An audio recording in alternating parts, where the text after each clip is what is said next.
Welcome back, ladies and gentlemen, to the Elder Scrolls V Skyrim Special Edition. My name is Camel, and today we're going to delve into the obscure particulars of the game and run through 10 things that you didn't really need to know about Skyrim, but secretly you totally need to know them. Timestamps can be found down in the description, along with links to my social media and to my other Skyrim Special Edition videos. Be sure to check all of that out. And if you do have any interesting facts or little tidbits, pieces of trivia about Skyrim, be sure to let me know down in the comments, and maybe we'll make another one of these. So first up, Mephala. She is one of the Daedric princes, and known by the names of Web Spinner, Spinner the Spider. Her spheres are lies, sex, murder, secrets, and plots. She enjoys seducing and interfering in mortal affairs for her own amusement. Sounds like my Windows updates. Most Skyrim players will be familiar with Mephala through the Daedric quest The Whispering Door, in which we'll receive the Daedric artifact, the Ebony Blade, which I do have a guide on if you want to check that out. Now during this quest, we hear a rumour about Jarl Balgruf's child acting strangely. In this case, strangely translates to the kid acting like a little turd. Now after some inquiring and poking around, we'll be led to an old and locked door, deep within the bowels of Dragonreach. Here lies the Whispering Door. From behind this door, the fear-inducing Queen of Spiders Mephala will speak to us. Now, as scary as she is, if one is so inclined to use console commands to prematurely unlock the door, well, instead of an open room, or instead of the horrific sight of Mephala herself, instead of all that, we'll find a cupboard in the way. Meet Mephala. That's right, this cupboard is the object in which the voice of Mephala is attached to. So technically, in Skyrim, the Daedric Prince of Sex and Lies is a chest of drawers. Elder Scrolls or Beauty and the Beast, I mean, which universe are we in here? So next time you think Mephala is scary, just remember she is full of underwear and socks. And if you do open this door, unfortunately Mephala is in the way, and you cannot enter the room and pick up the Ebony Blade, which we can see is on the table behind her, or it, or this cupboard, or whatever the hell is going on here. So I don't know if Mephala being a cupboard makes her less scary, or if we should all be much more afraid of our bedside tables. But let's move on to the next one. So Karliah. One of the few characters you can't marry that people also wish they could. She is a vital part of the Thieves Guild questline and a fan favourite, especially when it comes to her voice acting. In fact, Karliah is one of, if not the most prominent Dunmer characters in Skyrim. You know, the Dunmer, the Dark Elves, with their ashen skin and dark red eyes. Yeah, red eyes. Oh, that's right. For some weird unexplained reason, Karliah is the only Dunmer or Dark Elf in the game to not have red eyes. Instead, she has these enchanting purple or violet, lilac, lavender, whatever colour this is, they're not red. Now it is strange because the Kaimer were cursed by Azura and transformed into the Dunmer. So they went from golden skin and golden eyes to be cursed eternally as a race and have ash for skin and dark red eyes like their land of Morrowind. So the red eyes of the Dunmer isn't a genetic thing, but comes from a less understood and more arcane source. A curse put upon them by Azura for their betrayal of the good Daedra, but that's a story for another day. So for this rule or this curse to be broken in a sense is strange indeed. Perhaps Karliah has ascended beyond the curse. Maybe they've been cursed for so long that the genetics have mutated. But what I do know is that Karliah is the only Dunmer or Dark Elf in Skyrim to not have red eyes. Not only that, but she has these lovely purpley pink eyes. And also, just in case you didn't know, Karliah is actually the granddaughter of Queen Baranziah, and also the granddaughter of Draven in Doril. But Queen Baranziah is actually seen in the Elder Scrolls II Daggerfall and in the Elder Scrolls III Morrowind's expansion Tribunal. But more importantly, she's actually part of the royal family of Mournhold, the capital city of Morrowind. So, Karliah might just have a claim to the throne of Morrowind. Who knows? But back to the point. She's got these unique, beautiful eyes for whatever weird reason. No one knows. So, best we keep an eye on these genetic transgressions. Yes, now the dragon language. We're all familiar with the dragon language in Skyrim, no doubt we've all seen it a million times with all of the dragon word walls that we learn shouts or pieces or fragments or sections of a shout from. But did you ever stop and look at the script and think about who wrote it? Well, it turns out that Skyrim's dragon language was actually designed so that it could be written by a dragon using its claws. That's why it has such a sharp and harsh design, because it was literally created and written by dragons using their sharp dragony claws. That's why we can find it with this very specific and brutal motif. It was carved into the stone by dragons of old. Quite a neat touch that makes a lot of sense, but one very few would actually stop to think about. Next up, watch out for your pants, because we have ants. That's right. There are ants in Skyrim. They can only be found on a select few tree stumps in the game. In fact, there are only 5 places in the entire game of Skyrim where ants can be found. There's a stump outside Cracked Tusk Keep, there's one in front of Half Moon Mill, there's one across the river from Riverwood, there's one next to the Riverwood Lumber Mill, and there's one outside at Lakeview Manor added by the Hearthfire DLC.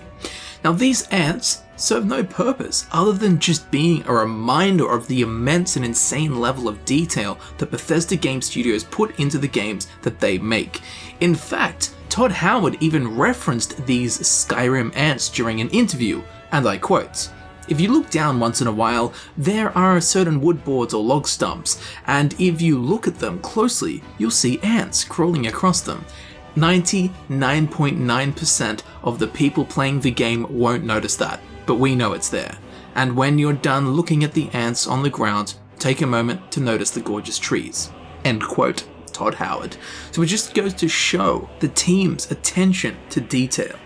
Yes, this next one is weird. Inside Raven Rock Mine on Solstheim, which I've just done a CCC video for that you should definitely check out, it's a lot of fun, but inside the Raven Rock Mine, there is an East Empire Company strongbox that can be found underneath the table on the upper wooden level of the antechamber as soon as you enter Raven Rock Mine. Now, if this strongbox is lock-picked open while your character has the wax key perk active, which will give you a copy of a key to any lock picked if there is a key that goes with that lock. Now, if this is done with that perk active, a copy of the appropriate key will be added to your inventory as expected. However, the key you receive from performing such a task is a weird one.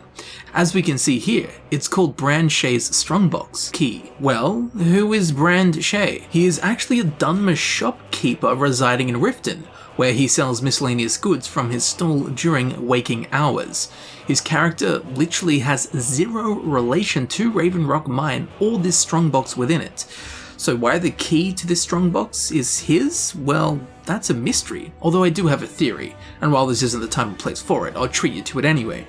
So Brand-Shei is the victim in the first Thieves Guild quest in which you have to hide stolen goods on his person, while Brynjolf distracts everyone with his Falmer blood potion. Now, under Brand-Shei's stall, we'll notice that there is a strongbox that requires a key to be opened. You can actually get the key from him by doing a quest which involves finding his original parents. And of course, because this strongbox belongs to Brand-Shei, the key that opens it is, of course, Brand-Shei's key. So the most likely explanation for this is that the developers reused this very strongbox in Raven Rock Mine without changing the owner of it, resulting in a strongbox in Raven Rock technically belonging to Brand-Shei, a Dunmer merchant in Riften. Now, if you do open this strongbox in Raven Rock Mine and get the key, you can actually go to Brand-Shei's stall in Riften, open up the little cupboard at the bottom, and then unlock the chest and get the loot within, and it will not be considered stolen either. So it is a nice little way to get some free loot. But for now, let's continue Brand-Sheiing on through the list.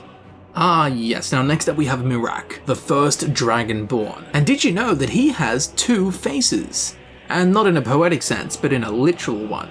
Miraak the First Dragonborn, the primary antagonist in the Elder Scrolls V Skyrim's DLC Dragonborn, possibly one of the most powerful and oldest mortals in all of Tamriel. With his strikingly distinctive mask that pierces our hearts with fear. But have you ever thought of taking that mask off once you defeat him? Well, you'll be disappointed, as sadly, Miraak never got his own face, and he will receive one of 2 randomly generated bandit faces, making his whole presence and character a little less epic and just a bit more meh. Miraak? More like Miraak. Anyway, he literally has the same face as bandits you've killed over and over throughout Skyrim. Not too impressed, Bethesda. Please give the primary antagonist a unique face next time. Might make the character a little more memorable. Now next we have one similar to Mephala being a cupboard. During the Daedric quest, The Taste of Death, at the end of which we receive the Ring of Namira, which I do have a guide for if you wish to check it out, but it will allow the wielder to feast upon corpses. Anyway, during this quest we will get to speak to Namira, also known as the Mistress of Decay, the Devourer of the Dead, and the Spirit Daedra, whose sphere is ancient darkness, sundry dark and shadow spirits. She is associated with spiders, insects, slugs, and other repulsive creatures which inspire mortals with an instinctive revulsion, a fearsome and dark Daedric prince. But while on this quest and after she's finished talking or before, if we use the Detect Life spell in this room, we might spot something off in the distance. To inspect further, we'll have to use the TCL command to go through walls, and what we'll actually find is a Bosmer woman in a secluded room or cell off into the nether realms in which we were never meant to explore. This is strange, but this Bosmer is named the Voice of Namira. And like the cupboard with Mephala, this Voice of Namira is a placeholder for the Daedric Prince's voice, Namira. Interestingly, the Voice of Namira character model is also identical to the dealer of Redwater Den, who reused this exact same model. So maybe Namira likes some skooma from time to time, eh? Now, while I don't really know if this was intentional, out of the 10 races they could have chosen to be the voice of Namira, it does actually make the most sense for it to be a Bosmer or a Wood Elf. Because, as we know, the Ring of Namira that we get from the quest lets you perform cannibalism. And in the Bosmeri culture, it is a custom to eat your fallen enemies after a battle. So cannibalism is actually part of their culture and not frowned upon in any way, at least in Valenwood. So don't know if it was intentional, but they definitely got the character race correct when it comes to the voice of Namira. Moving on into the cold dark, in the midst of the Pale, south of Dawnstar, there lies a fort named Fort Dunsted.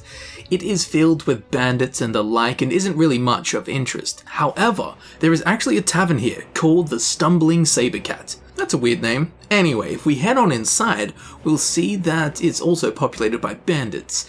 But there's actually a little hidden secret in here. While in general the interior looks like a pretty standard tavern, and I mean it does, it is a standard tavern. Above the fireplace, if we raise our eyes up, we'll spot a mounted saber cat head, which, as we can see, has a bottle of wine in its mouth and a circlet on top of its head. So the tavern's name actually alludes to the mounted saber cat head above the fireplace and the bottle of wine lodged within its mouth. Its head is also tilted at a funny angle, suggesting that it's drunk. The wine also backs up that suggestion. It's got a circlet on its head like a little tiara or something, maybe it just turned 18, who knows. But it has had a few and is getting rowdy. And this is the Stumbling Saber Cat that the tavern is named after. And to be quite honest, I would actually love to see a drunk saber cat. Its whiskers would turn to wobbles.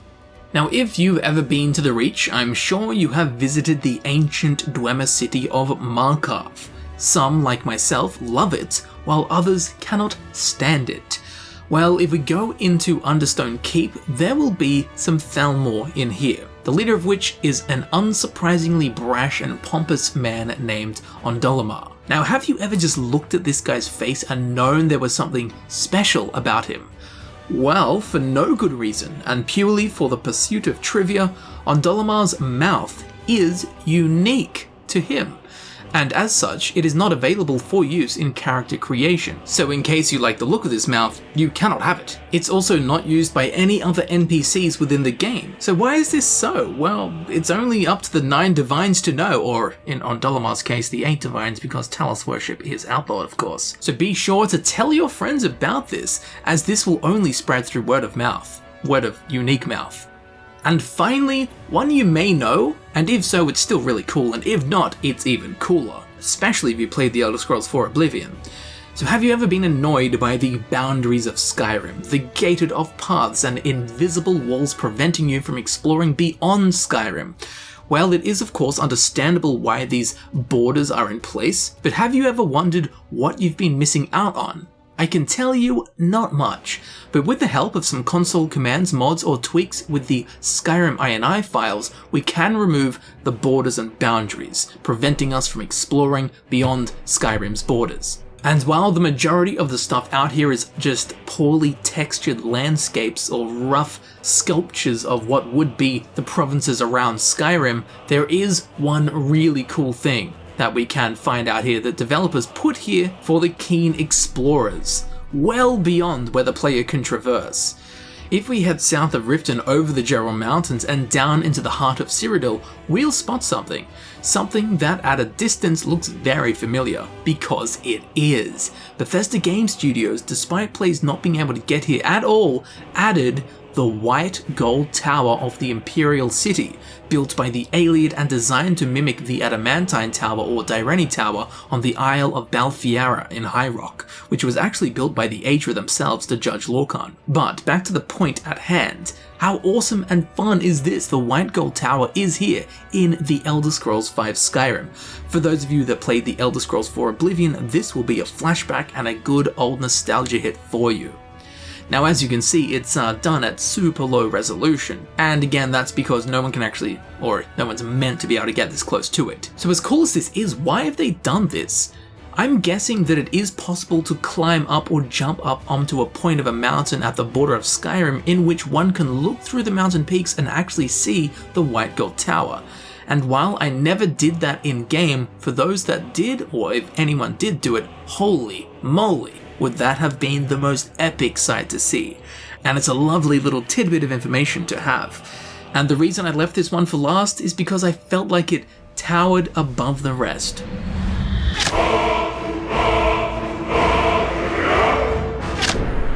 And there you have it, ladies and gentlemen, I've been Camel, and this has been 10 things about Skyrim that you didn't really need to know, but you totally secretly need to know. I do hope you've enjoyed the video and learned something new about the Elder Scrolls V Skyrim and all of the crazy things that can be found within it. If you enjoy this kind of stuff, you will definitely be interested in checking out my other Skyrim Special Edition videos that I've already done. Links to them can be found down in the description. Now, down there in the description, you can also find links to my social media. Be sure to follow me on Twitter and Instagram, and if you would like to support the channel in a more personal way, you can become a heroic patron on Patreon. As I'm sure you know, all of my time and energy goes into making these videos that I create for you to enjoy, so your support is most appreciated and welcomed in any and all forms.